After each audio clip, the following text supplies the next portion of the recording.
Cantonment ఇది కేంద్ర ప్రభుత్వానికి సంబంధించిన ప్రాంతం. ఇక్కడ ఇళ్ళు అపార్ట్మెంట్స్ కట్టాలంటే కఠినమైన రూల్స్ పాటిస్తేనే పర్మిషన్స్ ఇస్తారు. స్థానిక కంటోన్మెంట్ బోర్డ్ అనుమతి తప్పనిసరి ఇక్కడ. అయితే అక్కడ మల్టీ బ్లాక్ అపార్ట్మెంట్స్ ను జీహెచ్ఎంసీ పర్మిషన్ తీసుకొని కట్టేస్తారు. ఓల్డ్ బోయినపల్లిలో ప్రస్తుతం ఈ వ్యవహారం తీవ్ర వివాదాస్పదంగా మారింది. ఇందుకే అపార్ట్మెంట్ అసలు ఎవరిది, వాటికి జీహెచ్ఎంసీ పర్మిషన్స్ అసలు ఎందుకు ఇచ్చింది, కంటోన్మెంట్ బోర్డ్ ఏమంటోంది, ఫ్లాట్లు కొన్న వాళ్ళ పరిస్థితి అసలేంటి?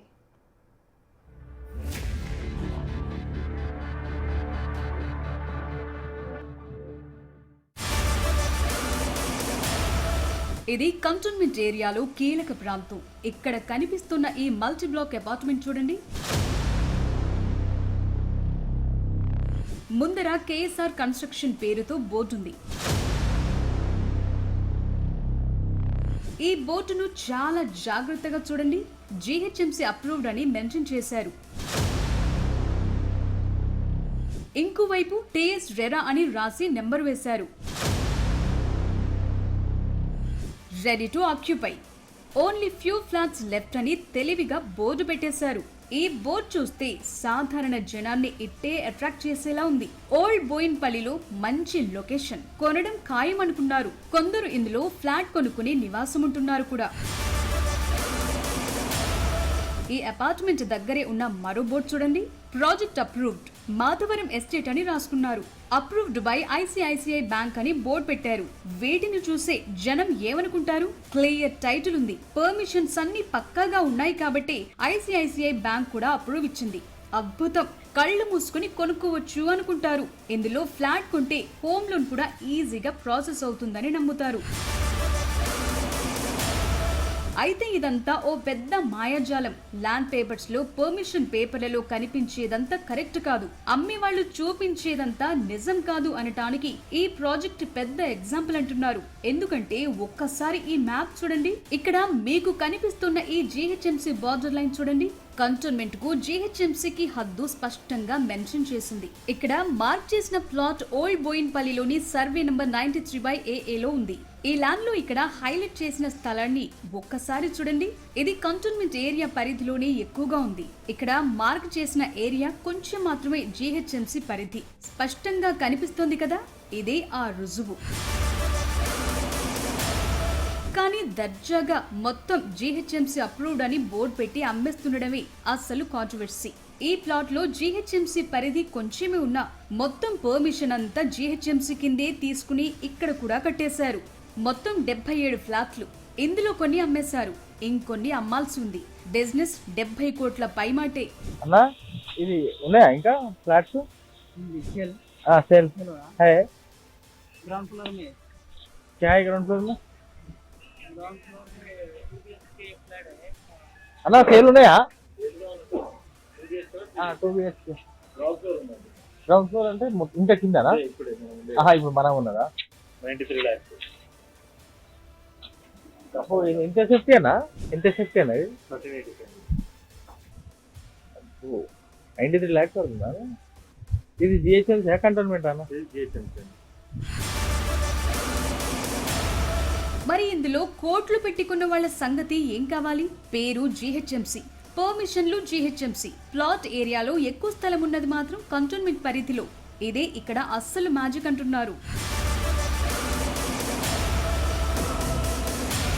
కేఎస్ఆర్ కన్స్ట్రక్షన్ పేరుతో 5 ఫ్లోర్లలో 6 నుంచి 7 బ్లాకులుగా అపార్ట్మెంట్స్ నిర్మించారు. మొత్తం 5644 చదరపు గజాలుగా చూపించారు. Site location old Boinpally village, Balanagar mandal, GHMC Kukatpally circle అని మెన్షన్ చేశారు. ఈ స్థలమంతా జీహెచ్ఎంసీ పరిధి కాదు అని సైట్ లొకేషన్, సర్వే నెంబర్లను బట్టి చూస్తే అర్థమవుతోంది. ఇదే ప్రశ్న కంటోన్మెంట్ బోర్డు వేస్తోంది. సంబంధం లేని ల్యాండ్ కు జీహెచ్ఎంసీ పర్మిషన్ ఎందుకు ఇచ్చిందన్నది మరో క్వశ్చన్. అక్కడే మరి ట్విస్టులన్నీ ఉన్నాయి. ఈ ఎపిసోడ్ లో కేఎస్ఆర్ కన్స్ట్రక్షన్స్ కు జీహెచ్ఎంసీ ఎలా పర్మిషన్ ఇస్తుందంటూ కంటోన్మెంట్ అధికారులు లేటెస్ట్ గా లేఖ రాయటం సంచలనంగా మారింది. మీరు ఇక్కడ చూస్తున్న లెటర్ ఇదే. ఇది ఇల్లీగల్ కన్స్ట్రక్షన్ అని, దీన్ని తొలగించాలని 15 రోజుల్లో చర్యలు తీసుకోవాలని జీహెచ్ఎంసీకి ఈ ఏడాది జనవరి 2న cantonment board chief executive officer లేఖ రాశారు. మరోవైపు ఎమ్మెల్యే అరికపూడి గాంధీ కూడా అటు జీహెచ్ఎంసీకి ఇటు కంటోన్మెంట్ కు ఇవే డౌట్లు అడుగుతూ లేఖలు రాశారు. పర్మిషన్లు రద్దు చేయాలన్నారు. భూమికి సంబంధించి చట్టబద్ధత తేలే వరకు ఆక్యుపెన్సీ సర్టిఫికేట్ ఇవ్వొద్దన్నారు. ఇవే ఆ లెటర్లు. ఏకంగా ఢిల్లీ కంటోన్మెంట్ వరకు ఈ ఇష్యూని తీసుకువెళ్లారు. అంతేకాదు స్థానికులు కూడా కంప్లైంట్లు చేశారు. Cantonment board stop work notice కూడా ఇచ్చింది. అయినా సరే నిర్మాణం ఎక్కడా ఆగలేదు. అసలు జీహెచ్ఎంసీ ఎందుకు పర్మిషన్ ఇచ్చింది? టౌన్ ప్లానింగ్ అనుమతులిచ్చే వారికి కట్టిన వాళ్ళు ఏ పేపర్లు ఎంత జాగా చూపించారు? తప్పుదో పట్టించి తీసుకున్నారా? జీహెచ్ఎంసీ అధికారులు చెక్ చేయలేదా? లేదంటే తెర వెనుక మరేదైనా జరిగిందా అన్నది ఒక్కొక్కటిగా డీకోడ్ చేసే పని జరుగుతోంది.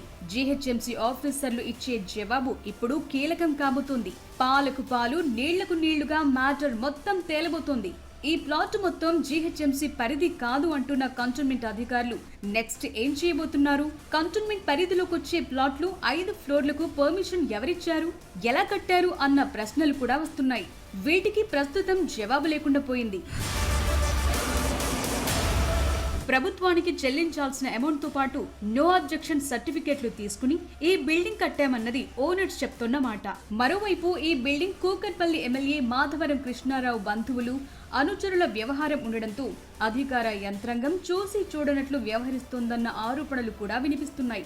అసలు అపార్ట్మెంట్ దగ్గర మాధవరం ఎస్టేట్ అని బోర్డెందుకు పెట్టారు? అంటే ఎమ్మెల్యే పేరును అనుచరులు వాడుకున్నారా? టౌన్ ప్లానింగ్ అధికారులు ఎవరు అటువైపు రాకుండా విచారణ చేయకుండా సర్చింగ్ జరగకుండా అడ్డుకోవటానికి మాధవరం ఎస్టేట్ అని బోర్డు పెట్టారా అన్న డౌట్లు వస్తున్నాయి.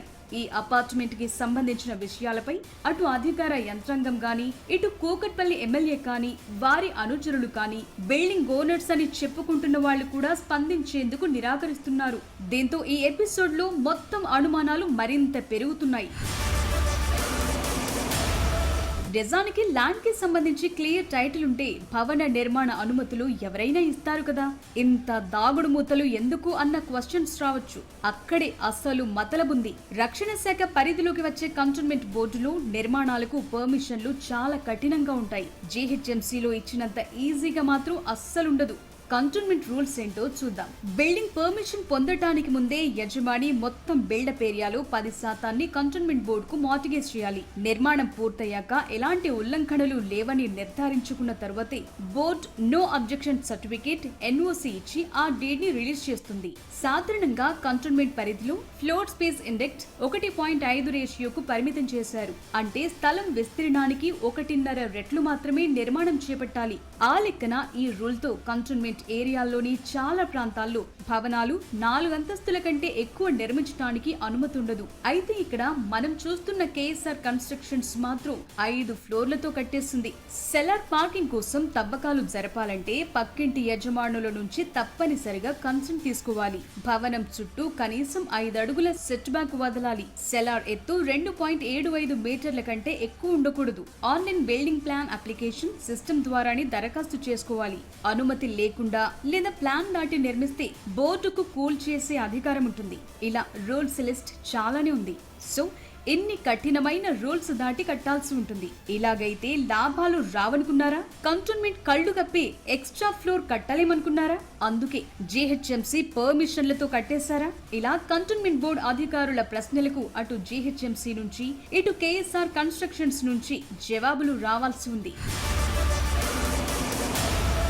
ఓవరాల్ గా ఈ బిల్డింగ్ ఉన్న స్థలం చుట్టూ క్లారిటీ వస్తుండటంతో చర్యలు తీసుకోవాల్సిన అవసరం కనిపిస్తుంది. అయితే ఈ అపార్ట్మెంట్ పర్మిషన్లకు సంబంధించి కంటోన్మెంట్ అధికారులు రాసిన లేఖపై జీహెచ్ఎంసీ అధికారులు ఏం రిప్లై ఇచ్చారనేది ఇప్పటికీ బయటకు రానివ్వటం లేదు. విషయాలు తెలుసుకుని సమాచారం అందిస్తామని చెప్పి తప్పించుకుంటున్న పరిస్థితులు కనిపిస్తున్నాయి. సో దీన్ని త్వరగా తేలిస్తే ఇందులో ఫ్లాట్లు కొన్న వాళ్లను భవిష్యత్తులో కొనబోయే వాళ్లను సేవ్ చేయొచ్చు. లేకపోతే కోట్లు పెట్టి కొనుక్కున్న వారికి కష్టాలు తప్పవు. భవిష్యత్తులో ఇది అక్రమమని ఎక్స్ట్రా ఫ్లోర్లపై కంటోన్మెంట్ కూల్చివేత నిర్ణయం తీసుకుంటే నష్టపోయేది సామాన్య జనమే. వారి కష్టాల జీతం బూడిదలో పోసిన పన్నీరవుతుంది. అందుకే ఈ అపార్ట్మెంట్ పర్మిషన్లు ల్యాండ్ లొకేషన్ సంగతి తేల్చాలన్న డిమాండ్లు స్థానికంగా వినిపిస్తున్నాయి.